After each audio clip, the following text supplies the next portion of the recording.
Tonight on Nova, take the flight of your life. Climb inside the cockpit of a Russian fighter plane. Once top secret, these machines were in the vanguard of the Soviet military. Now, the Russians reveal why their planes and their pilots are still dangerous. If you did this at American Air Base, you wouldn't have your career left. Open her up and let her rip. It's Top Gun over Moscow.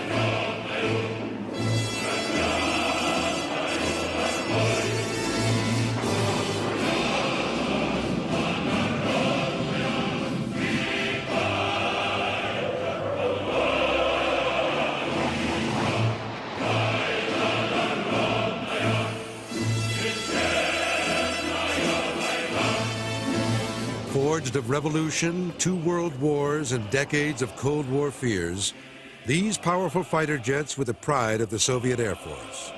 Today, they fly for the Russian Federation.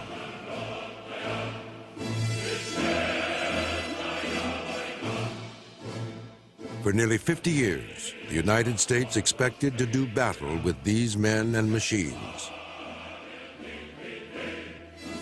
Now, for the first time, the West can pull back the Iron Curtain to see just what kind of Air Force Russia builds.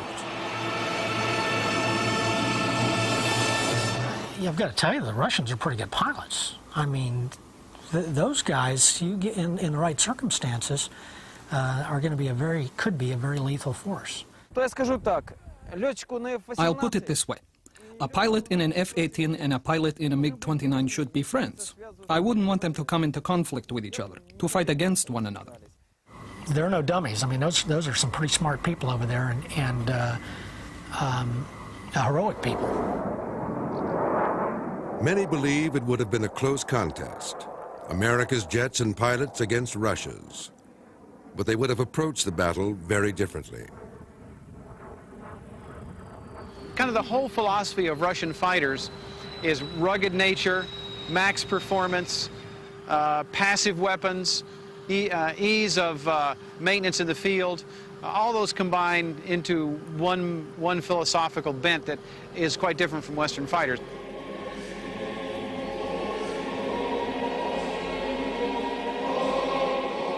Russia has impressive air technology, which may even surpass the West in some areas. But their way of doing things has a practical, almost primitive side that baffles Western observers. I got splash, one splash. Increasingly, the West has come to rely on computer-driven planes and weaponry, surgical bombing, and air battles that take place beyond visual range. Good kill, good kill! Russia lacks this high level of electronic warfare and is currently in severe economic trouble. Yet, those who study the Russian Air Force say it would be foolish to dismiss them. So I wouldn't count them out. I wouldn't dare count them out, particularly when you have airplanes that are this effective, this combat capable, this rugged. I think the Russians have a real future. American pilot Jeff Ethel has flown over 200 types of military aircraft, including the American F-15, 16, and 18, and the Russian MiG-21 and 29. Rejected by the Air Force for his 24 division, he became an aviation author, call sign Fighter Writer. Jeff has come to Zhukovsky Air Base 15 miles outside Moscow to fly the Sukhoi 27, Russia's top-line fighter jet. His co-pilot is Igor Voitintsev of the Sukhoi Design Bureau. From the Bureau's secret corner of the airfield, Nova procured a fully equipped Su-27 for Jeff to try. The 25-ton fighter interceptor will reach top speeds of 1,550 miles per hour and an altitude of 59,000 feet. Its greater than 1-to-1 thrust-to-weight ratio gives it one of the fastest acceleration rates of any jet in the world. I would say the first third of the airplane is very, very finely built. It's smooth where it needs to be in the airflow. The last two-thirds of the airplane is very rough. It doesn't need to be built like a Cadillac. So they pretty much refine it where it needs to be and leave the rest of it alone. Jeff wanted to fly the Su-27 to feel what Russian fighter pilots have at their command. If anything, Russian airplanes are brute force. They're just absolutely the epitome of power.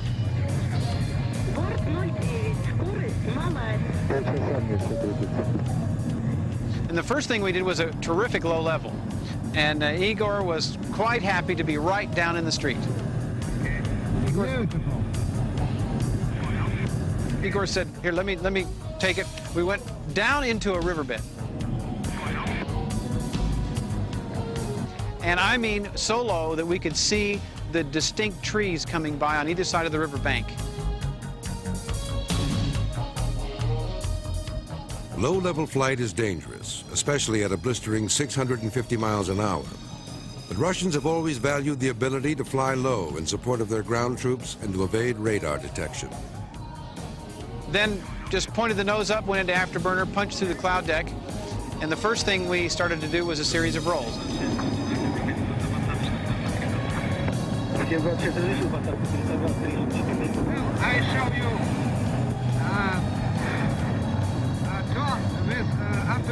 okay? Pulling high G in this airplane did not seem to be as uncomfortable to me as maybe in some other airplanes.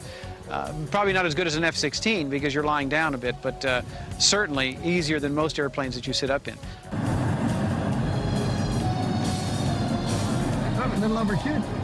Quite frankly, the capability is turned very fast, very tight, low. And that's an important capability for evading enemy aircraft fire, enemy missiles.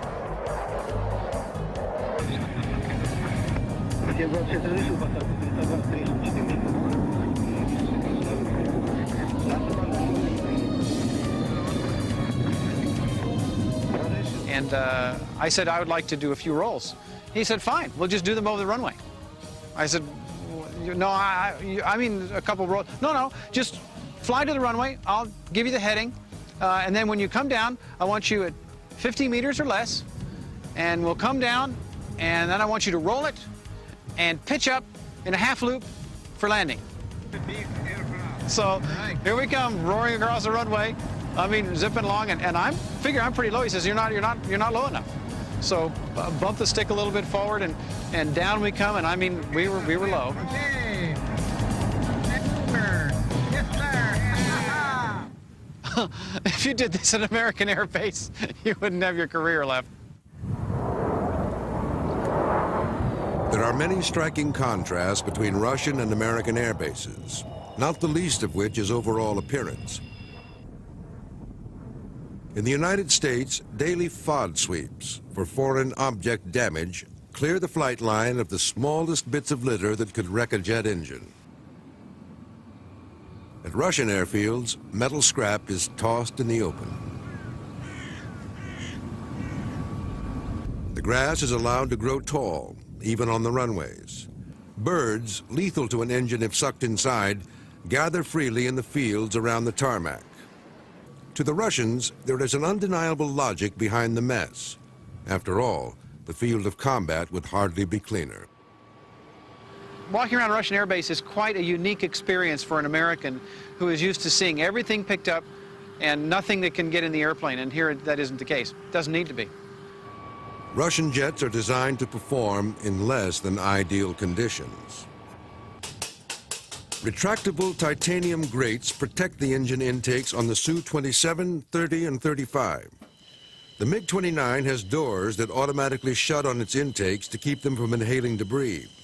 During takeoff and landing, the MiG's engine breathes through slits at the top of the wings. They build airplanes like tanks. The U.S. Air Force and the West builds airplanes like fine watches.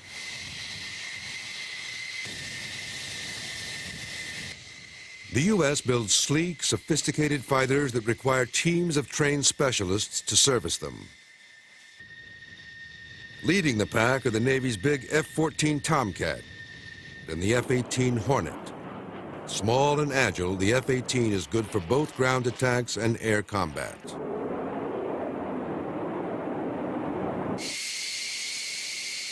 The heavier F-14 carries a larger weapons load and more fuel than the F-18.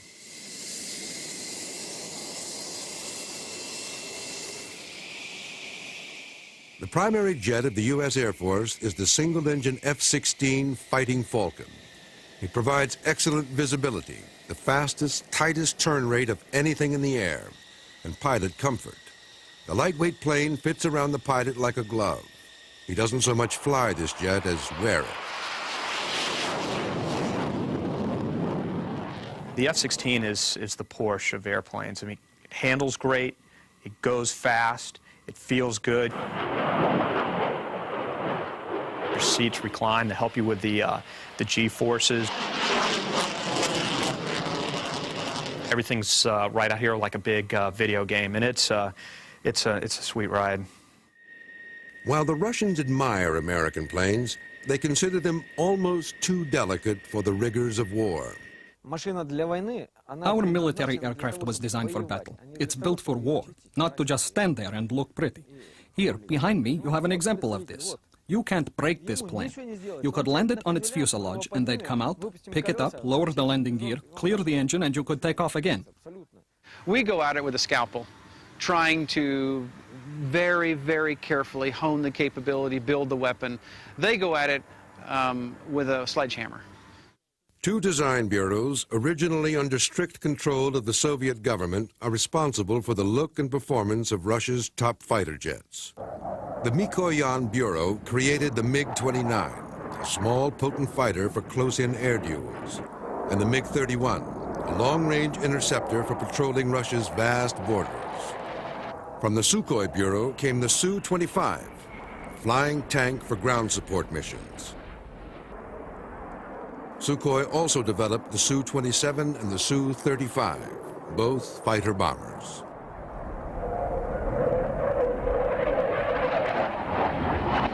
The Russians also claim they have the best ejection seat in the world, seen here in test footage. The seat propels the pilot out and away from the fuselage with a force of 20 Gs, while restraining his arms and legs. You know, it's bad manners here to compare what's mine to what's yours. But when I flew in the F-18, it took half an hour to buckle me into the seat. It's just not practical.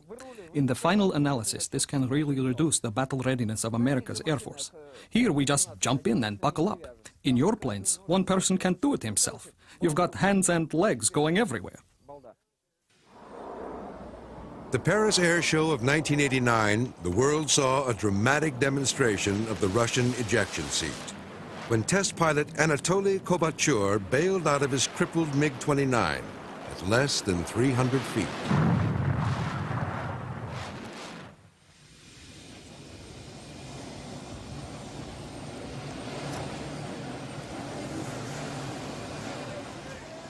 Kovalyov walked away from the accident.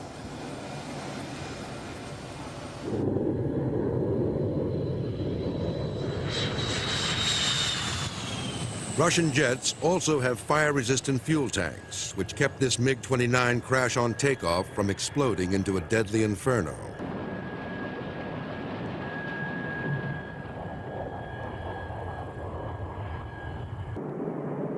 Russian test pilots were among the first to experience extreme G-force in the days before its effects on the human body were understood. Yet even today, Russian fighters wear only a partial G-suit, more like a girdle that fills with air to force blood back to the body's major organs and prevent blackout. You know, we always try to wear the maximum amount of G protection we can get.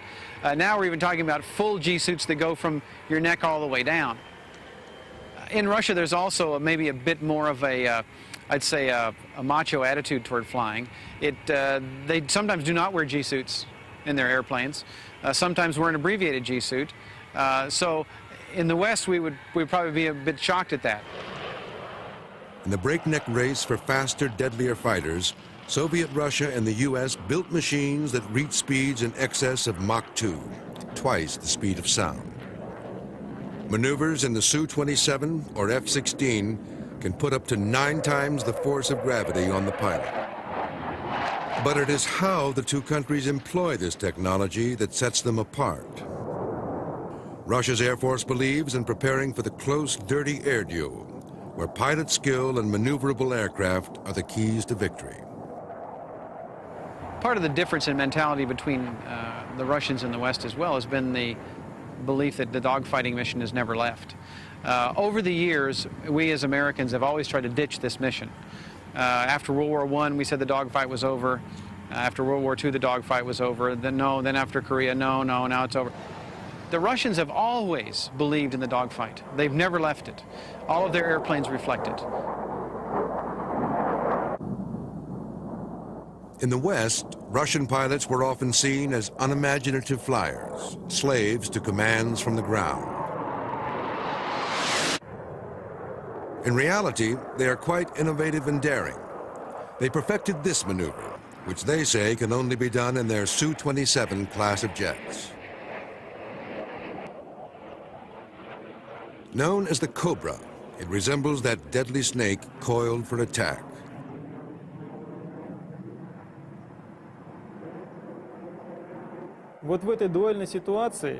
In a duel situation, if two aircraft are closely matched, it's hard to win the duel.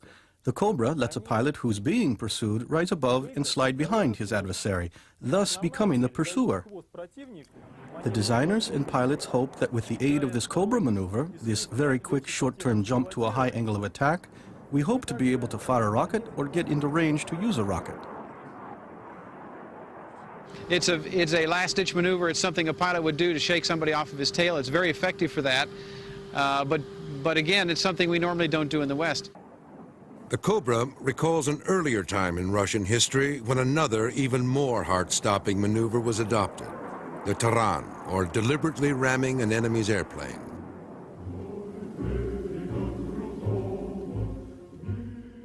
Taran was first employed in World War I by Peter Nesterov, who ran his propeller into the tail of an Austrian bomber. He did this because he ran out of ammunition. And Nesterov, the practitioner, the pioneer of this technique, died, but his example lived on.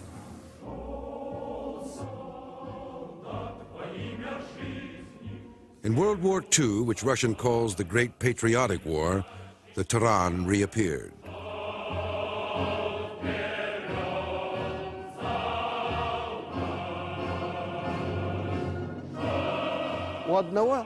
One has run out of ammunition. He can't simply leave the battlefield, return home and say, "You guys keep on fighting, I'm going home." After all, that would be desertion. This pilot must continue with the battle.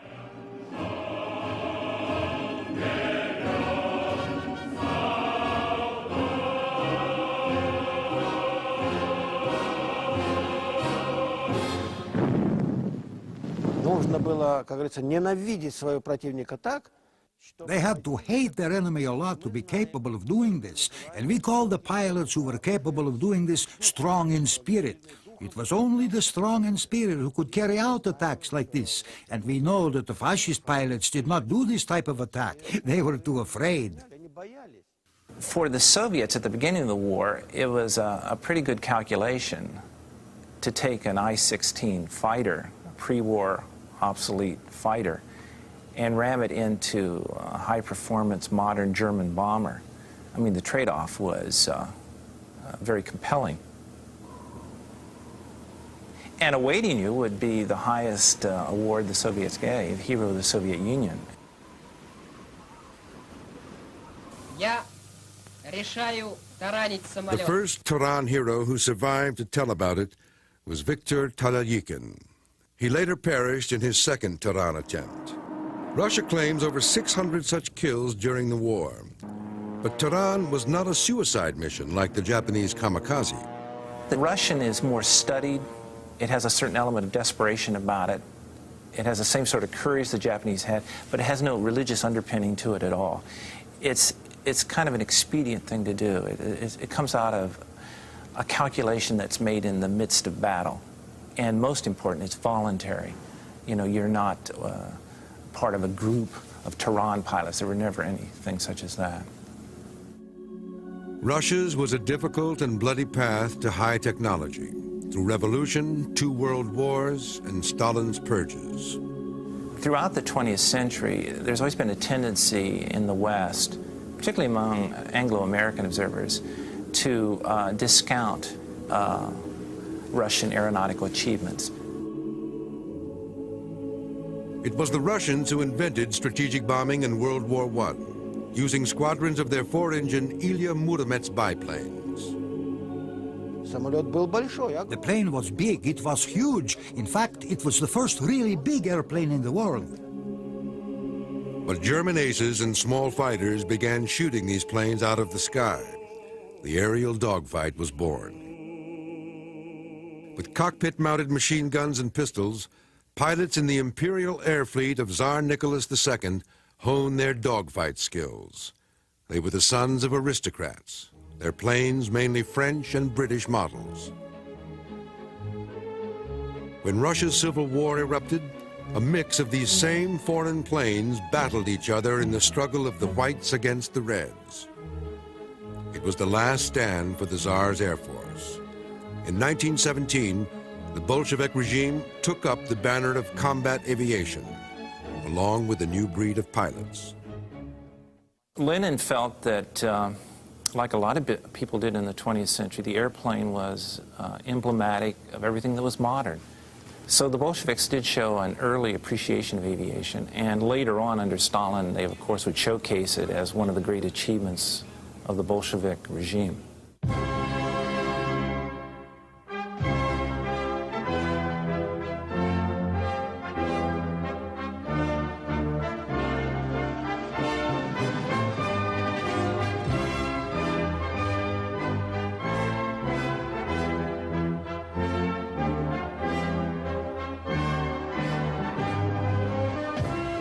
Stalin was obsessed with making and breaking world flying records, using his own group of airborne socialists, the Falcons.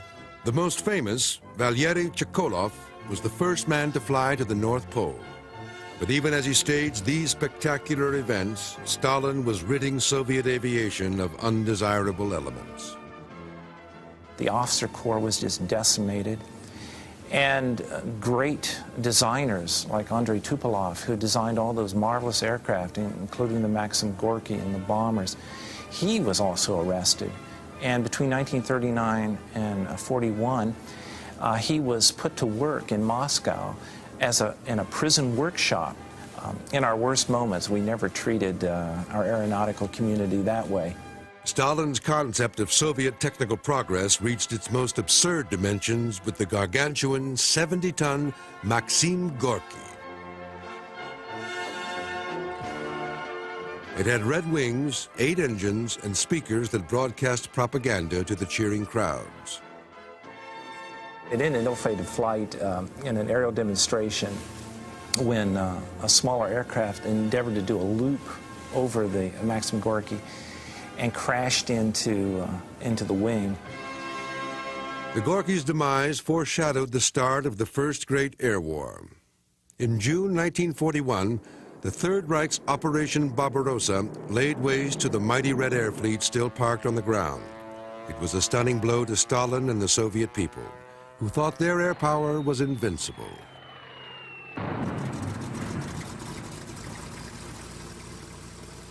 Russia struck back using outdated planes the Luftwaffe had missed. Brave female pilots flying fragile Po-2 biplanes made after-dark bombing raids on German troops camped outside Moscow.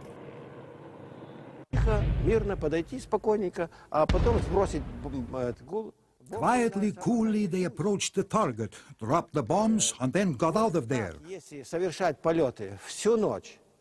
And so, if you keep this up all night, soldiers need to sleep, right? But then, after a while, regular as clockwork, he's just on the verge of sleeping, and here comes another bombing raid, and it wakes him up. And then they bomb him again, and so it continues all night. And so, those girls of ours, the ones that flew the Po-2s, they were called the Night Witches. It's all a matter of tactics, right? Tactics turned out to make all the difference. The Red Air Fleet became quite good at using tactics over technology. Resourceful Soviets captured Luftwaffe planes, painted over their markings, and flew them back into battle against their creators. They would also take them apart to see what made them so good. Meanwhile, Stalin pulled vast resources from the domestic economy into military industry, moving 1,500 warplanes and millions of laborers east beyond the Ural Mountains for protection against air attacks. By the Battle of Stalingrad, Soviet Russia had its own ground attack fighter, the Il-2 Sturmovik.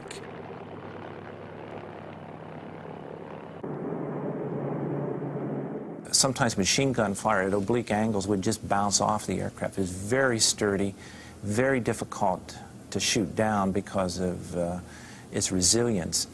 And this is the very kind of aircraft that the Soviets delighted in using.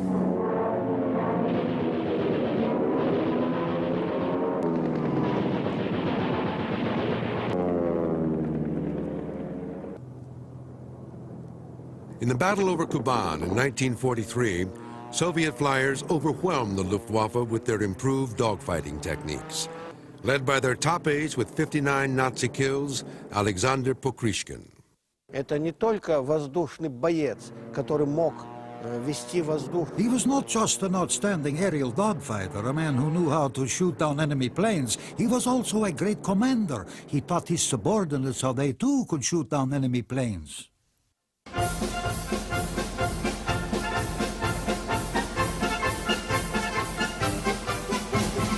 Pokrishkin was once asked, having downed 59 German aircraft, why he never used the Taran. And his rueful answer was, I never ran out of ammunition. By the closing years of the war, all the major powers were seeking faster planes. Piston engines and propellers limited airspeed to 500 miles an hour. Like Germany, Russia had already experimented with rocket planes. But rocket planes weren't maneuverable. They burned straight and fast. A new form of propulsion was needed, the turbojet. The British Labour government in 1946 helped the Russians leap ahead by making them a gift of the best jet engines in the world, the Rolls-Royce Nene. Stalin's response? Who would be so stupid as to give us their best engines? Once they acquired these engines from the British, they were able to upgrade them, improve them. In terms of their metallurgy, they were very advanced.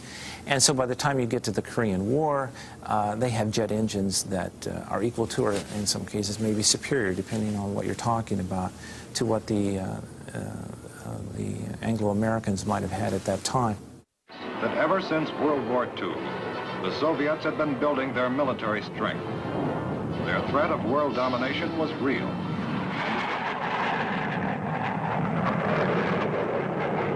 The big shock in Korea was the appearance of a stout, fast, extremely maneuverable fighter jet built by Soviet Russia, the MiG-15. They were flown by North Korean pilots, but their early kill rate against the Americans was astonishing. Now it is known that there were also Russian aces in the cockpits of those MiGs. The Russian participation in the Korean War, even today, is a shadowy episode. And slowly we're seeing in memoirs and articles and historical literature more candor and detail about what the Soviets did. На таких самолетах наши летчики в Корее встретились. In Korea, our Soviet pilots flew this aircraft and scored many victories against the American F-86 Sabre. Среди нас, наших летчиков, да. Ну, например, такой я могу привести фамилию Сутягин. I could cite the example of Shutyagin, a hero of the Soviet Union. He received this distinction in Korea for shooting down 11 American Sabres. In the middle was Shabcha, who shot down either 5 or 6. Yes, there were such pilots. То есть летчики такие есть. We also have pilots who participated in this war and unfortunately did not shoot down any aircraft. There are also pilots like that. Korea was the last reputed use of Taran, though enthusiasts believe there's still a place for it in modern warfare. What if an enemy aircraft has closed in on you from the side? What will you do? You can't shoot him and you can't fire a missile. He's too close. Well, it could happen. There's a lot to think about with these things. But today, thoughts of Taran lie far away for both sides of the old Cold War. The clearly defined foe has temporarily vanished. Дар поэта ласкать корабль, роковая на нем печать. Розу белую с черной жабой я хотел. In mythical Camelot, King Arthur gazed about his round table and bemoaned how the lack of enemies had made his once glorious knights idle and dull. But Russia's warriors have not become slack in peacetime, despite what a Westerner might make of this scene. In Russia, it is not politically incorrect to drink, smoke, and pull 9 Gs the next morning. These are the Ruskiya Vityatsi, or Russian Knights, enjoying a day off with members of the Sky Hussars and Martins. These men were once known as the Guard, the Soviet frontline air defense fighters who protected Moscow. Generally speaking, we never had hostile feelings toward the American people nor toward American pilots. Decent people are valued by all of us, and so it turns out we were not enemies. The Cold War was not between the people of America and the Russian people. It was between Russian and American politicians. The Russian Air Force has always viewed itself as defending the homeland. They like to point out that America has fought all its air wars far from home.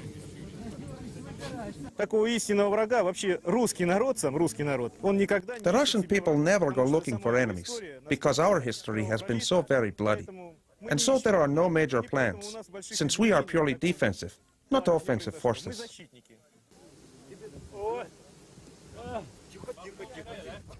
With the Cold War over, these men are relieved old hostilities have ended. But their mission remains unchanged, to guard the skies over Moscow.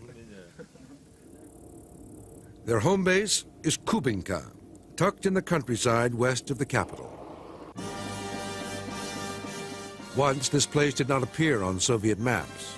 Westerners were forbidden to visit. Today, security is considerably more relaxed. Since the collapse of Soviet Russia, the biggest problem is money for fuel and getting pilots enough airtime.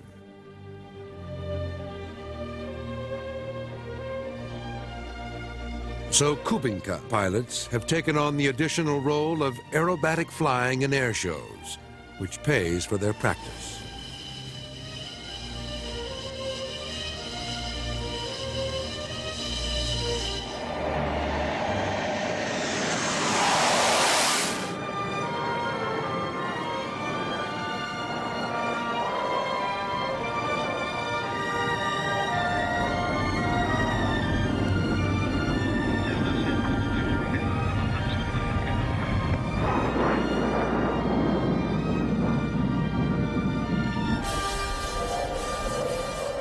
This formation flying is not as innocent as it appears.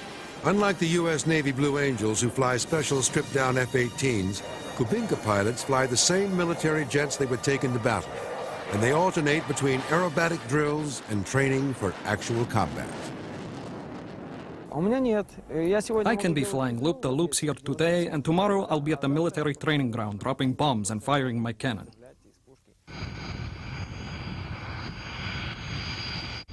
And also, our aircraft aren't sports aircraft. They're military aircraft.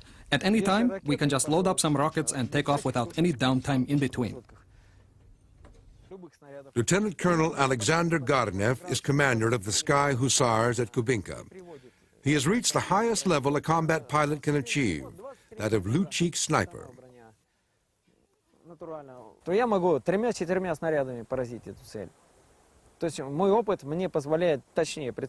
That means that I can place 30 of 30 warheads right on target. My experience allows me to sight better than most pilots and destroy the targets. I don't have any problem whatsoever with destroying moving targets. I'll fly in, it'll only take me 2 or 3 rounds and I'll take care of it. That's why I'm a Lyotchik sniper.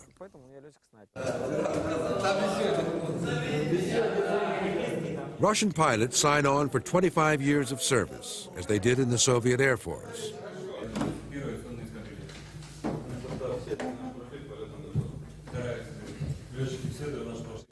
Garnev says training today is much the same as it always was.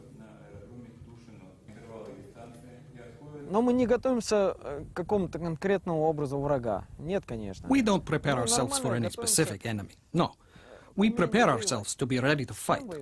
Whom we fight does not matter. What difference is there? I mean, the maneuvers will be the same. The tactics will be the same. Our mission was always to master the technical aspects of our tactical maneuvers, to learn how to use them skillfully. And who cares what kind of insignia is on the other plane? Lord, he won't ask me if I have a cross or a star on my fuselage. He's an enemy. Shoot him down and then move on. That's it. The Sukhoi 27 has advanced electronic weapon systems. It will lock onto and attack 2 targets 40 miles away. But Russian electronics are not as sophisticated as U.S. systems, and the Russians aren't as confident that battles can be won without actually seeing the enemy. All Russian fighter jets are equipped for close fights with the biggest gun in the business, a 30-millimeter cannon that fires 50 rounds per second. But they also carry bombs and medium and long-range missiles.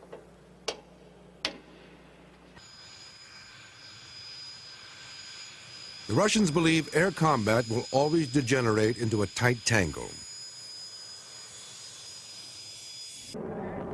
So these frontline defense pilots at Kubinka prepare for the inevitable by engaging each other in close contact dogfights.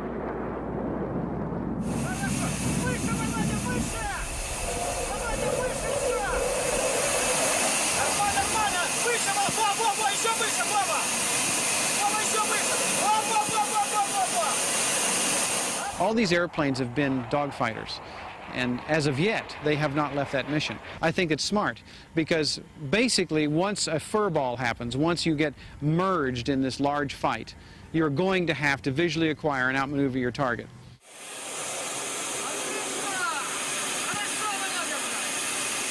In Russian dogfight training, there are critical maneuvers every pilot is expected to master. One is the kolokol, or bell. As fighters like the MiG-29 or Su-27 move in close for the duel, they lose airspeed and can fall into a tailslide.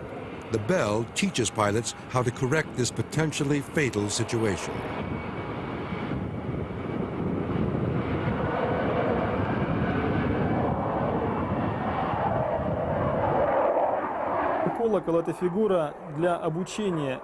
The bell is a maneuver for training pilots how to control their plane at 0 airspeed, so they won't be afraid of these speeds and will know what to do if they encounter them. This kind of situation, a loss of airspeed, can happen in aerial combat. The jet hangs vertically for what seems like minutes. As gravity pulls the plane earthward, the pilot tips the nose down, then maneuvers for recovery.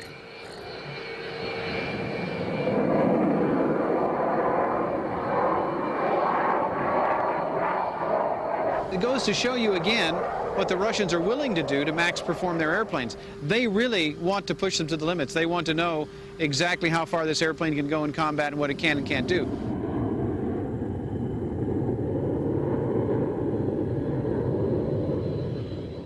Though now at peace with the Russians, America and its NATO allies still eye them with caution. That's because Russia is selling jets and training pilots for countries not friendly with the West. I don't trust anybody unless they're wearing the Stars and Stripes. I mean, you just don't know who your enemies are going to be tomorrow, the day after tomorrow.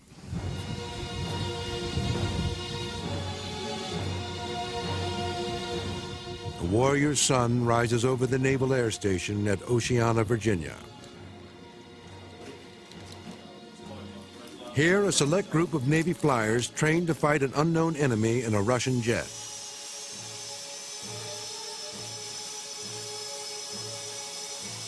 The so-called adversaries at Oceana fly Navy F-18s, painted to look like the Russian MiG-29 Fulcrum. But the tail logo is a vaguely Arabic symbol, a reminder of the Gulf War where U.S. forces faced predominantly Soviet technology. Our worst nightmare, if you will, of going head-to-head with the Soviets, which would certainly be bloody and painful, has been diminished, but there's still plenty of other things going on. It can be pretty scary. And all it takes is for one MiG-29 out there to shoot at you, and it could ruin your whole day. 13 miles. Fox 1. Oh, Jesus. The Western dogfight differs from Russia's in that it relies on electronic surveillance and weapon systems to engage the enemy beyond visual range. Good hit on one. In other words, we want to just fire our weapons and kill him before he even knows we're there. Certainly you need high technology. You need equipment that's going to work right. You need to be able to reach out and touch somebody. But what you can't forget is that you have to be able to train. Like Russia, the U.S. military is having trouble paying for fighter training. In recent years, money for dogfight programs has been severely reduced, and greater emphasis placed on preparing for surgical bombing missions like those in Desert Storm. Oceana is one of the last remaining air-to-air fighter programs. We've just stood down all the aggressor squadrons in the Air Force. There are none. The Navy is toning down its aggressor training. Somebody famous said, and I don't know who it is, you fight like you train, and when you quit training, you're going to lose that edge. You're going to lose that war fighting capability. And I think that the worst thing that they could do would be to shut these adversary squadrons down. One irony of the post-Cold War era is that former enemies now face the same dilemma: how to continue financing what it takes to stay in this game. As they've done time and again, the Russians turn their desperation into a practical solution. They keep the cold, hard cash coming in by selling rides in their combat jets. Power of this. Oh, it's almost beyond description. One of the most exciting thing I've ever done in my life.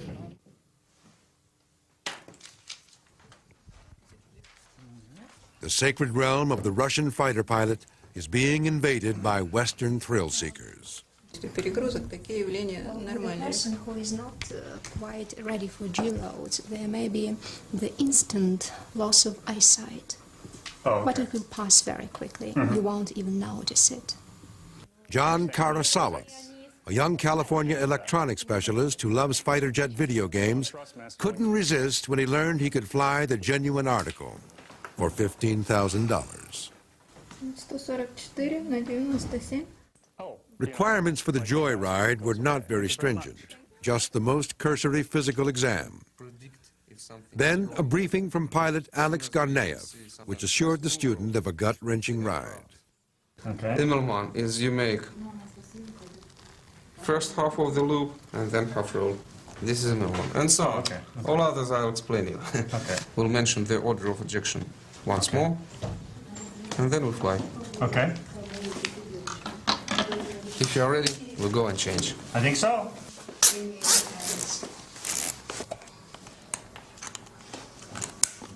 Call sign jet lag. Suit up was followed by a brief lesson in use of the K-36 ejection seat. Eject, eject, eject. Oops.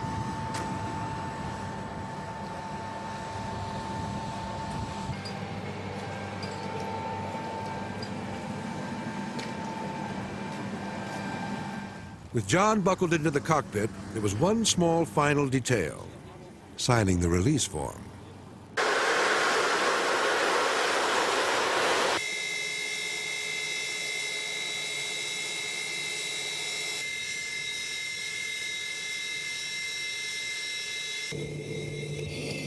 The problem with high-performance military flying is it's extremely harsh. You're looking at an environment that no human being was meant to be stuck in. And just the acceleration alone of going down the runway will put your stomach in the back of the airplane.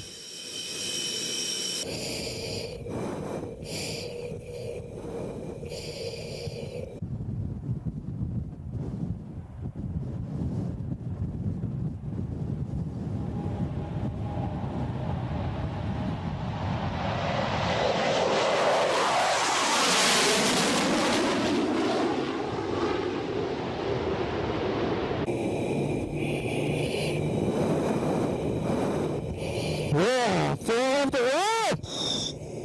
Yeah, frontiers! Woo! Woo!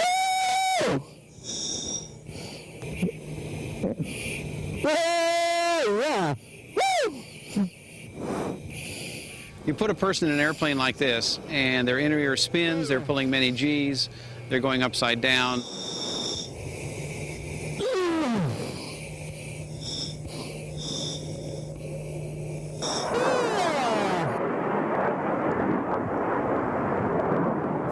The afterburner, when you light it, it just absolutely thumps you in the back, kicks in, immediately presses you into the back of the seat, and off you go. It's like being thrown out of a slingshot.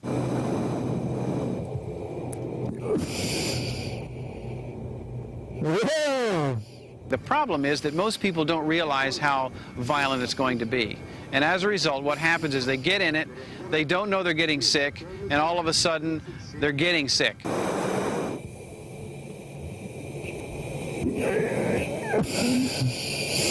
And before you know it, they're back there. Then, a little too late, they're throwing up in a mask. And I call this kind of the zoom boom throw up in your helmet ride, which is a terrible thing to do to a human being, really. Yeah.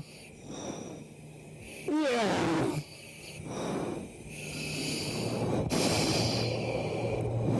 I am not feeling too well right now. But you really have to become acclimated to this kind of flying. It takes a little while. Anybody can, but it takes a little while. I will say this. At first, it seems like a blur, but after you're through, you know you've done something that's quite unique. I'm a little bit woozy. I don't know if I can get out of the plane just yet.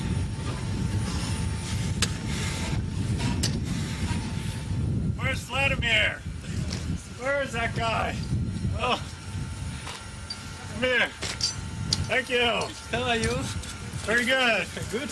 Vladimir, you can be my wingman anytime.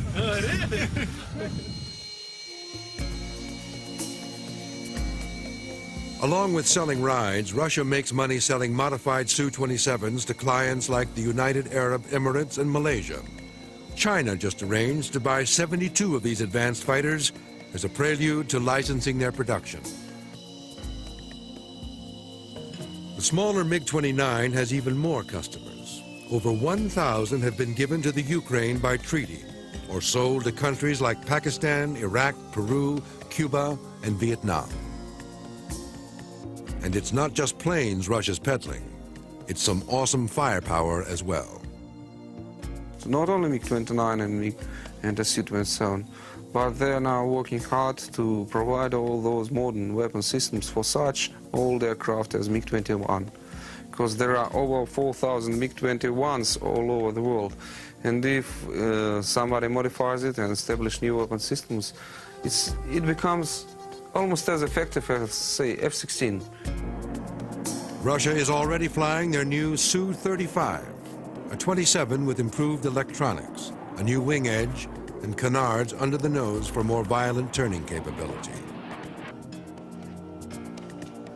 And rumor has it, Russia is also working on its next generation MiG fighter, which could incorporate stealth features similar to the American F-117 or F-22.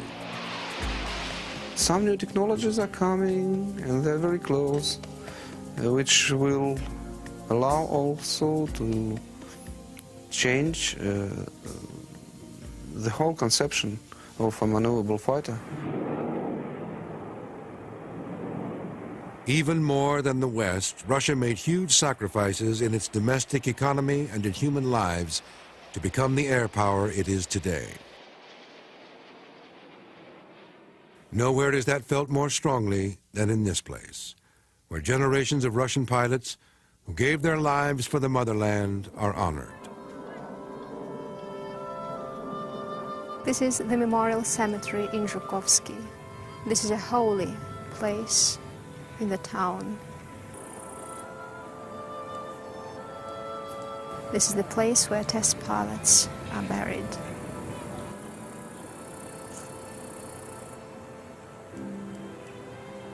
Today is the anniversary, it's the 13th anniversary of my husband's death. He was killed in an air crash 13 years ago on that particular day. That's why I'm here. The families come to the graves, to the tombs. Pilots, friends come and recollect some scenes from the pilot's life, a lot of recollections.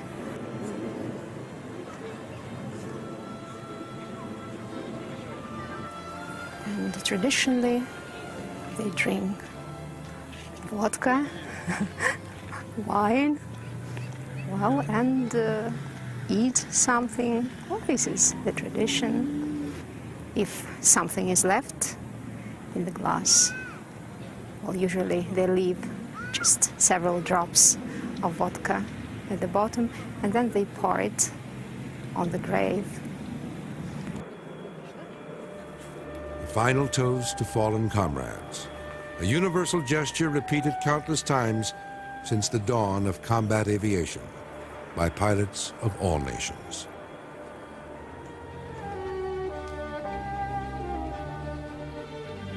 I was talking with one of the Russian pilots yesterday before we flew, and we were saying how sad it is that we love to fly machines that kill. The reality is the best machines, the most beautiful machines are designed to kill.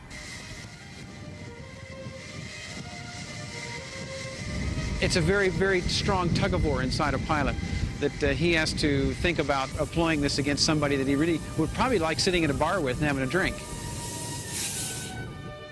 We wouldn't look forward to a conflict. If they ordered us to do it, well, then of course we would. But I personally wouldn't want to. Pilots all love flying. That's what they love more than anything else. They don't love killing. That's not the issue. But to fly the most advanced and most wonderful airplanes, where are they? They're in the military. So you gravitate toward those powerful, beautiful, sleek airplanes. The powerful airplanes of the Russian Air Force and the tough, pragmatic men who fly them helped make Russia a potent threat for nearly a century. The Russian Air Force has known hardship throughout its painful history, only to emerge a leaner, more formidable foe. Though now in economic and political crisis, the Russians will not easily surrender their hard-won position as leaders in combat aviation. Using practical, if desperate, measures, they continue their relentless pursuit of Slava Ruskoi Aviatsii, the glory of Russian aviation.